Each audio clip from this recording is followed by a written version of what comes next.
İslamofobiya xarici siyasətin əsas istiqamətlərindən biridir. Bunu Beynəlxalq Münasibətlərin Təhlili Mərkəzinin İdarə Heyətinin sədri Fərid Şəfiyev İslamofobiya, qərəzin ifşa olunması və stigmaların dağıdılması tədbirinin mətbuat konfransında qeyd edib.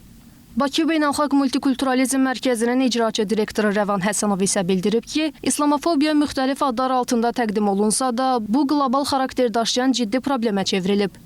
Bu konferansın mahiyyətində yatan əsas sual İslamofobiyanın bütün beynəlxalq təşkilatlar tərəfindən ayrı-seçkiliyin xüsusi bir növü kimi etiraf olunmasına nail olmaqdan ibarətdir. Cənab Prezident hər dəfə böyük tribunalardan elan eləyibdir. Azərbaycan tolerantlığı və multikulturalizmi dövlət siyasəti etmiş bir ölkə kimi ayrı-seçkiliyin istənilən forması ilə mübarizəyə daima diqqət ayırır. Bu istər İslamofobiya olsun, istər antisemitizm olsun, bütün tarixi, mədəni irs, bütün xalqların dilləri, mədəniyyətləri, onların inanclarından və etnik mənsubiyyətindən asılı olmayaraq qorunub saxlanılmalıdır.